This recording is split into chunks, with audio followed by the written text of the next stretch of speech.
Tutorial mata kuliah Hukum Dagang dan Kepailitan, topik ke-40 dari 40 topik. Penyehatan perusahaan dengan konsolidasi. Disediakan di channel Global Tutorial.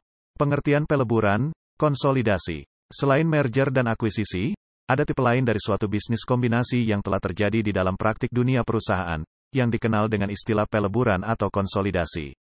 Undang-Undang Nomor 40 Tahun 2007 mengatur bahwa peleburan adalah perbuatan hukum yang dilakukan oleh dua perusahaan atau lebih untuk meleburkan diri dengan cara mendirikan satu perusahaan baru yang karena hukum memperoleh aktiva dan pasiva dari perusahaan yang meleburkan diri dan status badan hukum perusahaan yang meleburkan diri, berakhir karena hukum. Selanjutnya, Peraturan Pemerintah Nomor 27 Tahun 1998 tentang penggabungan, peleburan, dan pengambilalihan perseroan terbatas di dalam Pasal 1 Ayat 2 menyatakan bahwa peleburan adalah perbuatan hukum yang dilakukan oleh dua perseroan atau lebih untuk meleburkan diri dengan cara membentuk satu perseroan baru dan masing-masing perseroan yang meleburkan diri menjadi bubar.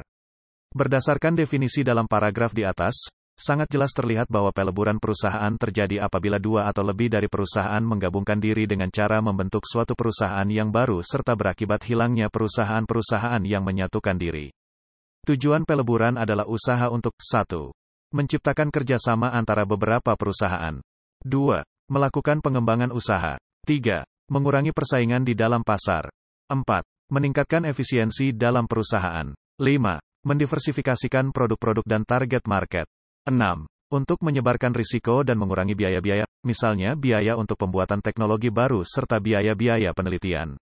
Peleburan perusahaan lama ke dalam perusahaan baru yaitu yang meleburkan seluruh aktiva dan menerima tanggung jawab dari perusahaan lama. Namun demikian, status badan hukum dari perusahaan baru ini baru akan lahir apabila telah ada pengesahan dari Menteri Hukum dan HAM mengenai status badan hukum dari perusahaan hasil peleburan tersebut. Hal ini berarti perusahaan baru memegang kendali seluruh perusahaan yang terlebur yang menjadi perusahaan yang besar sekali modal dan kekuasaannya. Oleh karena itu, peleburan ini harus memperhatikan 1. Kepentingan masyarakat dan persaingan sehat dalam melakukan usaha. 2. Perbuatan tidak dapat dilakukan apabila merugikan kepentingan pihak ketiga. Dan 3. Harus dicegah kemungkinan terjadinya monopoli atau monopsoni dalam berbagai bentuk yang merugikan masyarakat. Harus diingat bahwa bentuk dari peleburan atau konsolidasi adalah berbeda dengan joint venture. Demikianlah materi topik ke-40 tutorial kuliah hukum dagang dan kepailitan. Channel Global Tutorial akan sangat membantu masyarakat umum dan para mahasiswa yang sedang atau ingin kuliah di universitas terbuka, atau kuliah di perguruan tinggi manapun di Indonesia. Ratusan video tutorial S1 Ilmu Hukum, S1 Ilmu Pemerintahan, S1 Ilmu Komunikasi, S1 Ilmu Manajemen, S1 Ilmu Administrasi dan lainnya disajikan di Global Tutorial. Video tutorial dituturkan dan disubtitelkan agar dapat ditonton, dibaca sambil didengarkan. Jangan khawatir jika tidak langsung paham. Untuk pemahaman yang lebih baik, putar dan dengarkan video tutorial berulang-ulang. Subscribe dan like, agar Anda mendapatkan update tutorial lainnya. Bagikan juga link video ini, agar teman lain juga mendapatkan manfaat channel ini.